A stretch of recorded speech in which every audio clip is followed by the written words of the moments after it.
Polity का ये MCQ class है जिसमें हम लोग प्रीवियस ईयर कंटिन्यू कर रहे हैं। ये क्लास नंबर 6 है। ये सीरीज सारे टॉपिक को कवर करेगा और अच्छे अच्छे क्वेश्चन को कलेक्ट किया गया है जो एग्जाम ओरिएंटेड है। तो आइए शुरू करते हैं। ये क्लास नंबर मेरा 6 है। इससे पहले मैंने 5 क्लास कर दिए हैं, उसको पहले आप लोग देख लीजिए, फिर क्लास नंबर 6 को देखिए और कंटिन्यू देखिए। आइए शुरू करते हैं। पहला क्वेश्चन क्या है देखिए। इसमें जो पहला क्वेश्चन है वो ये कह रहा है, निम्नलिखित में से कौन कानूनी वाक्यांश मेंडमस परमादेश किसका वर्णन करता है। तो जैसा कि हम जानते हैं कि हमारा आर्टिकल नंबर जो 32 है उसमें टोटल 5 तरह के रिट दिए गए हैं। तो उसमें से एक रिट है परमादेश। परमादेश में ये होता है, परमादेश का अर्थ होता है कि हम आदेश देते हैं। किसको आदेश देते हैं? तो न्यायालय, जो उच्चतम न्यायालय या उच्च न्यायालय ये रिट जारी करते हैं, उसमें ये आदेश देते हैं कि कोई भी अधिकारी या कोई भी संस्थान जो अपने कर्तव्यों का पालन नहीं करता है सही से, उसके लिए वो आदेश जारी करते हैं। तो इसका सही उत्तर हो जाएगा ऑप्शन नंबर 2।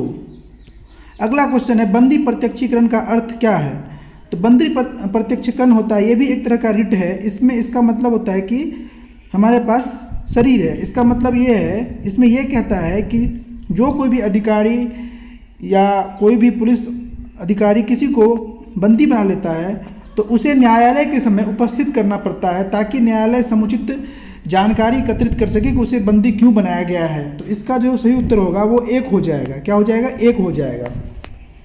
इससे पहले मैं आगे बढ़ूँ, थोड़ा सा बता दूं कि आर्टिकल नंबर जो 32 है उसको हमारे संविधान में संवैधानिक उपचारों का अधिकार कहा गया है। क्या कहा गया है? संवैधानिक उपचारों का अधिकार कहा गया है।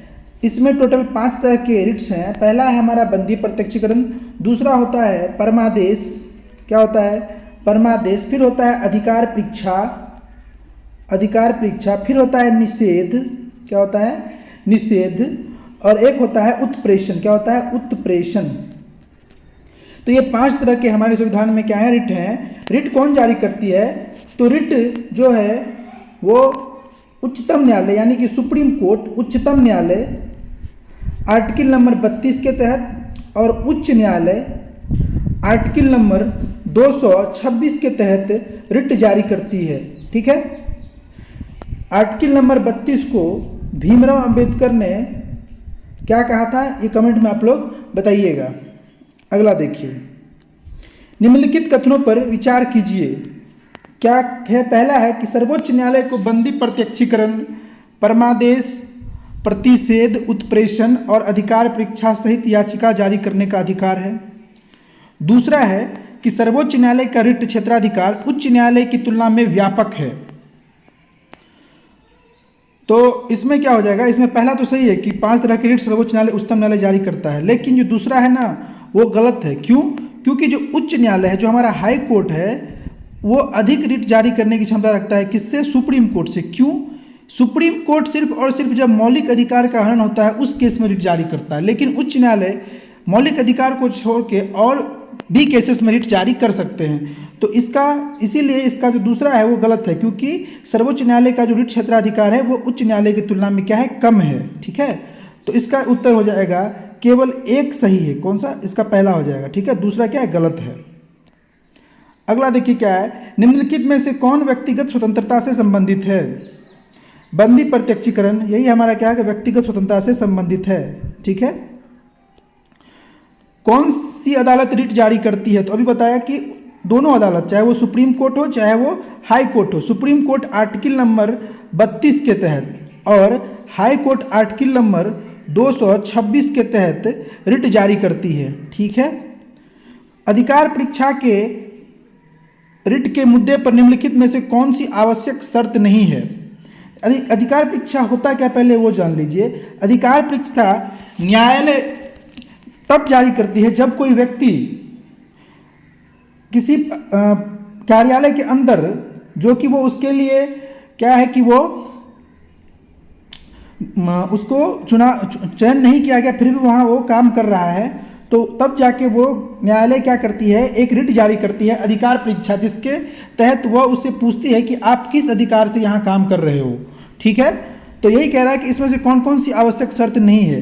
कार्यालय एक सार्वजनिक कार्यालय होना चाहिए, बिल्कुल, ये तो शर्त है ही, क्योंकि निजी कार्यालय में उच्चतम न्यायालय जो है सो ये रिट नहीं जारी कर सकती है। कार्यालय को कानून या संविधान द्वारा ही बनाया जाना चाहिए, ये भी सही है। ऐसे व्यक्ति को उस कार्यालय में नियुक्त करने के लिए संविधान या एक कानून का उल्लंघन हुआ हो, ये भी सही है। कार्यालय एक मूल नहीं होना चाहिए, ये गलत है, ये कोई ऐसी आवश्यकता नहीं है, ये कोई शर्त नहीं है, ठीक है। अगला क्वेश्चन है, भारत के संविधान के अनुच्छेद 32 के तहत सर्वोच्च न्यायालय को प्रादेश जारी करने की शक्ति दी गई है, निम्नलिखित में से कौन सा उन प्रादेशों में से एक नहीं है? तो अधिकार परीक्षा है, निषेध भी है, परमादेश भी है, एनापनियो, ये कोई रिट नहीं है। तो इसका जो सही आंसर होगा वो हो जाएगा आंसर नंबर 1, ऑप्शन नंबर 1। शोषण के खिलाफ अधिकार में कौन सा निषेध शामिल नहीं है? तस्करी का निषेध शामिल है, बंधुआ मजदूरी भी शामिल है, 14 वर्ष से कम उम्र के बच्चों के रोजगार पर निषेध भी शामिल है, अस्पृश्यता, ये तो हमारा हो जाता है आर्टिकल नंबर 17, ठीक है। और शोषण के जो खिलाफ अधिकार है वो किस में आते हैं? 23 और 24 में आते हैं। तो इसका जो सही उत्तर होगा वो 4 होगा, क्योंकि ये शोषण के खिलाफ अधिकार में शामिल नहीं है। ये किस में शामिल है जरा बताइएगा? ये शामिल है समता का अधिकार। किस में शामिल है? समता का अधिकार, जो कहाँ से कहाँ तक है? आर्टिकल नंबर 14 से लेकर के 18 तक में है। उसमें जो आर्टिकल नंबर 17 है उसमें है अस्पृश्यता का निषेध। अगला क्वेश्चन है, निम्नलिखित में से कौन सा कथन सही है? अनुच्छेद 32 मौलिक अधिकारों के प्रवर्तन के लिए कुल 5 प्रादेश की कल्पना करता है। प्रादेश का मतलब वही रिट होता है, ठीक है, पहला सही है। दूसरा क्या है? अनुच्छेद 32 उच्च न्यायालय को प्रादेश जारी करने का अधिकार देता है, और अनुच्छेद 226 सर्वोच्च न्यायालय को सशक्त बनाता है। जी नहीं, ये गलत है। क्यों गलत है? क्योंकि अनुच्छेद 32 जो है वो सर्वोच्च न्यायालय के लिए, किसके लिए है? सर्वोच्च न्यायालय उसके तहत रिट जारी करती है, और अनुच्छेद 226 उच्च न्यायालय के लिए रिट जारी करती है। तो इसका जो सही उत्तर होगा वो केवल एक होगा, सही होगा, ऑप्शन नंबर 1 होगा। दूसरा गलत है, क्योंकि दूसरा में ये क्या है? उल्टा लिख दिया है। नेक्स्ट अगला क्वेश्चन क्या है? सरकार के संसदीय स्वरूप को अपनाने की प्रेरणा भारत की संविधान निर्माता द्वारा किससे प्राप्त की गई है? तो संसदीय स्वरूप हम लोगों ने कहाँ से ली थी? ब्रिटेन से ली थी, ब्रिटेन से लिया था ये, ठीक है, इसको याद रखिएगा। ब्रिटेन से हमने एकल नागरिकता, विधि का शासन, ये सारा कहाँ से लिया है? ब्रिटेन से लिया है। संसदात्मक प्रणाली, ये भी ब्रिटेन से लिया गया है। दोहरी सदन ब्रिटेन से लिया गया है, ठीक है। आगे बढ़ते हैं। अधिकार परीक्षा के बारे में निम्नलिखित में से कौन सा प्रावधान सही नहीं है? अभी मैंने पढ़ा था कि अधिकार परीक्षा क्या होता है, ठीक है। इसे निजी कार्यालय के विरुद्ध जारी किया जा सकता है, यही तो सही नहीं है। इसे हम सिर्फ और सिर्फ सरकारी सार्वजनिक उसी कार्यालय के लिए जारी करते हैं, ठीक है। उसके बाद ये सब भी देख लो। यह रिट पीड़ित व्यक्ति के अलावा किसी अन्य व्यक्ति को निवारण की मांग करने का अधिकार देता है, सही है। सर्वोच्च न्यायालय या उच्च न्यायालय यह रिट किसी व्यक्ति द्वारा सार्वजनिक कार्यालयों के अवैध कब्जा को रोकने के लिए जारी करते हैं, बिल्कुल सही है। यह मंत्री स्तरीय कार्यालय के मामलों में जारी नहीं किया जाता, ये भी सही है। तो इसका जो करेक्ट आंसर होगा वो ऑप्शन नंबर ए हो जाएगा। नेक्स्ट, भारत के संविधान में राज्य के नीति निर्देशक तत्वों को किस देश से लिया गया है? तो ये लिया गया है आयरिश कॉन्स्टिट्यूशन से। तो भारत ये हो जाएगा आयरलैंड से। क्या हो जाएगा? आयरलैंड से लिया गया है। कहाँ से लिया गया है? आयरलैंड से लिया गया है राज्य के नीति निर्देशक तत्व। बात करें अगर हम नीति निर्देशक तत्व का, तो ये जो है सो हमारे संविधान में किस भाग में है? तो ये भाग नंबर 4 में है। किस में है? भाग नंबर 4 में है। और अगर आर्टिकल की बात करें तो आर्टिकल ये 36 से लेकर के 51 तक है, ठीक है। भारत के संविधान के अनुच्छेद 5 से 11 में क्या संबंधित है? तो 5 से 11 में क्या है? नागरिकता है। क्या है? नागरिकता है। नागरिकता भाग 2 में हमारे संविधान में, और आर्टिकल नंबर 5 से लेकर के 11 तक है। मौलिक कर्तव्य की बात करें तो भाग हो जाएगा इसका 4 का ए, और आर्टिकल हो जाएगा इसका 51 का ए। मौलिक अधिकार की बात करें तो भाग हो जाएगा इसका 3, और आर्टिकल हो जाएगा इसका 12 से लेकर के 35 तक, ठीक है। आगे बढ़ते हैं। इसमें है भारतीय संविधान का कौन सा अनुच्छेद राष्ट्रीय महत्व के स्मारकों और स्थानों और वस्तुओं के संरक्षण के प्रावधान से संबंधित है? तो इसका करेक्ट आंसर हो जाएगा अनुच्छेद नंबर 49। अनुच्छेद 49 किससे संबंधित है? तो राष्ट्रीय महत्व के स्मारकों और स्थानों और वस्तुओं के संरक्षण से संबंधित है। इसमें अब अगला क्वेश्चन है, निम्नलिखित में से किस संवैधानिक संशोधन द्वारा मौलिक कर्तव्य को भारतीय संविधान में शामिल किया गया था? तो ये हम लोग 42वां संविधान संशोधन में शामिल किए थे। 42वां संविधान संशोधन 1976 में जो हुआ था, जिसको हम लोग मिनी कॉन्स्टिट्यूशन भी कहते हैं, उसमें मौलिक अधिकार को जोड़े थे। ठीक है, अब मौलिक अधिकार के बारे में थोड़ा सा जान लेते हैं कुछ पॉइंट। मौलिक कर्तव्य की धारणा सबसे पहले कहाँ से ली गई है? सोवियत संघ के संविधान से पहले वहाँ आई थी, धारणा वहाँ आई थी और हम लोग भी वहीं से अडॉप्ट किए हैं। ठीक है, 1976 में स्वर्ण सिंह समिति ने मौलिक कर्तव्यों की स्थापना की सिफारिश की थी। तो ये पूछ लेगा कौन सी समिति की सिफारिश पे मौलिक कर्तव्य की स्थापना हुई थी? तो स्वर्ण सिंह समिति। कब जोड़ा गया था? तो 42वां संशोधन हुआ था 1976 में। उस समय 10 मौलिक कर्तव्य को जोड़ा गया था। फिर बाद में क्या हुआ, 86वां संशोधन 2002 में एक और मौलिक अधिकार को जोड़ा गया, जो क्या था बता दे सकते हो? 6 से 14 वर्ष के आयु के बच्चों की निःशुल्क शिक्षा। तो ये मौलिक कर्तव्य से रिलेटेड कुछ पॉइंट है, इसको देखना है।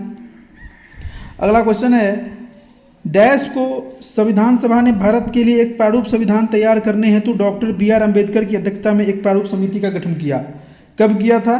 तो 29 अगस्त 1947 को प्रारूप संविधान तैयार हेतु प्रारूप कमेटी का गठन किया गया था, जिसके अध्यक्ष डॉक्टर भीमराव अम्बेडकर थे और इसमें कुल 7 सदस्य थे।